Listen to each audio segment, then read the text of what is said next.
let's bring in another point of view for you, and of course Jeremy will be in on this conversation as well. Anthony DePaul, Senior Private Client Advisor, Atlantic Pacific Securities. Welcome to you. Maybe we continue on that theme just briefly, given even the shop that you're from, Atlantic Pacific. It's kind of timely, is it not? Let's cross the Atlantic from the US over to Blighty, still on Brexit. The banking sector, I mean, are you seeing that selling domestically today has any kind of relationship to the Brexit unrest, or you see the issues here all down to APRA and the BAL impost that's looming potentially into next year? I think it's more domestically focused at the moment, post Saturday's election. We've got the Royal Commission into Banking, which, if it does go ahead, would be expected to be a drain on the bank's profits. In addition to that, you've got the potential for Australia to lose their AAA credit rating, which should increase the cost of finance for the banks. We just saw NAB raise billions of dollars in bonds offshore and having to pay a premium of about 20 basis points higher than what they had to do this time last year.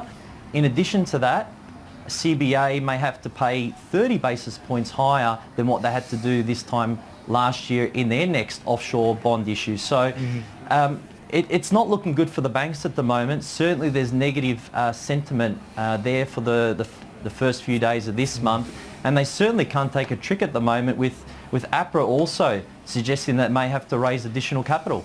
The first point that you made was the Royal Commission. Are you really believing that that is a live possibility, even on a coalition win?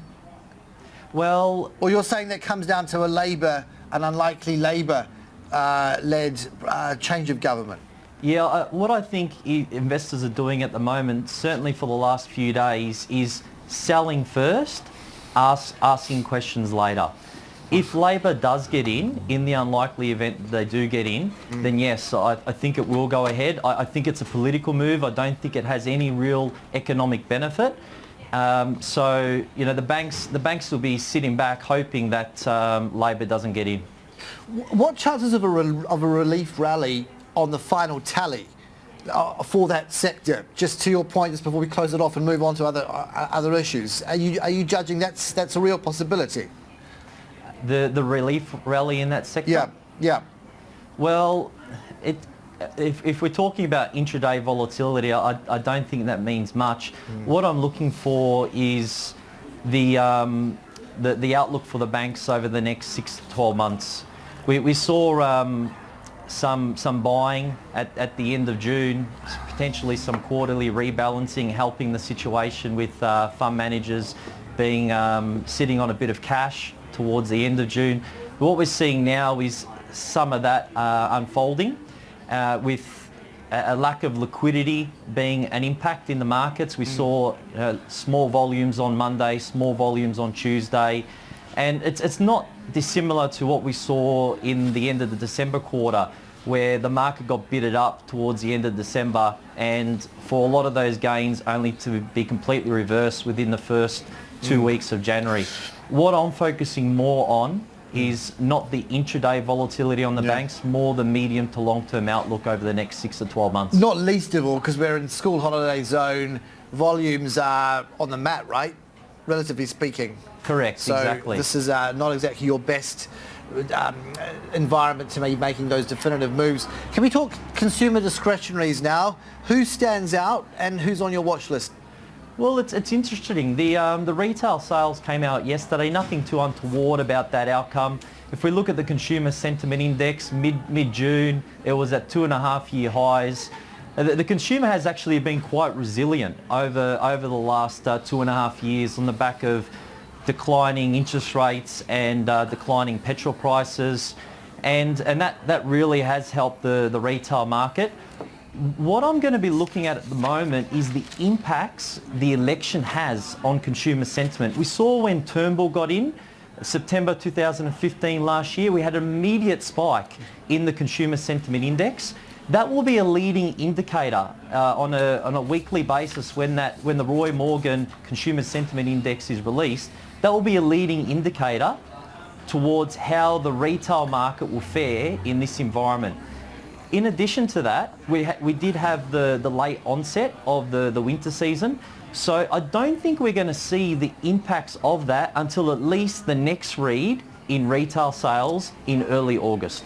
At that point, once we get a bit of clarity on it, I think that's the best time to have a look at which retailers are best placed in this environment to outperform the market. It might be good timing as well as we approach the reporting season. So you've got that short-term event catalyst that can help drive that market outperformance if you get it right. So Anthony, Jeremy Hook here, quite possibly on the basis of what you're saying, the complicated election outcome might see those consumer sentiment numbers turn southward. If that's the case, which of those retailers do you see as most vulnerable now? Well, it's interesting because Kathmandu came out just recently and they said whilst sales were under pressure, their margins were actually quite healthy. So what I would like to do is wait to see how they report in the August month and see based on the outcome of their report which one has the most favourable outlook in this environment. I think clarity is a wonderful thing, especially when there is uncertainty. Because they we're going to have to go in a sec, but a year ago, remember they saw off that private equity. It was Briscoe, so it was an attempt by another retailer to grab hold of the company. They saw it off. Okay, they ended up with about 0.25% when the dust settled. Briscoe's did, but there were a number of pledges Kathmandu made to investors, and they looked as if they were vindicated. I mean, they said we will be stronger on our own, and we have got a recipe to survive. And it looks as if that's just what they've done. Well, it's interesting. I walk past the Kathmandu store and I very rarely see people in the store, but yet they continue to keep their margins intact. So take my hat off to management. They're doing well given the environment. But there's so many. We were talking about the domestic political headwinds. We saw political headwinds dominate headlines in other areas of the world. We've just had the Brexit referendum, and I don't think the end of that's gone. And you were talking before about those companies with UK exposure getting absolutely smashed in the last month. In some cases, over 20%. I actually think I'm very surprised. There's some companies that have actually escaped that. I was having a look just recently at Westfield. They've got 30% of their funds under management based in the UK, and they've been able to avoid a lot of the sell-off.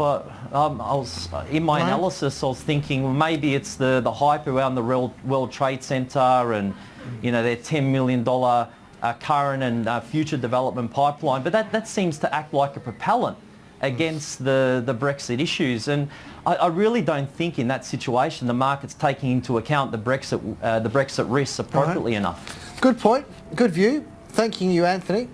Talk to you soon. Thank you. Anthony DePaul, Atlantic Pacific Securities. You got a view on that, just in terms of the Westfield put? Well, the main thing is that the FTSE hasn't fallen much. I mean, although many might have thought post-Brexit the FTSE would be diving, the pound is.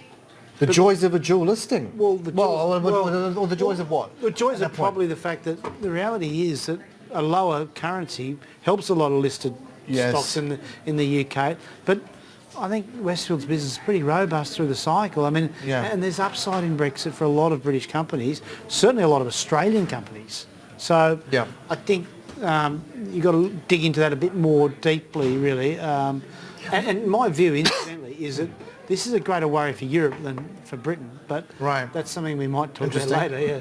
All right. Okay. Because as he points out, as you pointed out, no one knows about the consumer confidence fallout, really, and then Westfield could be.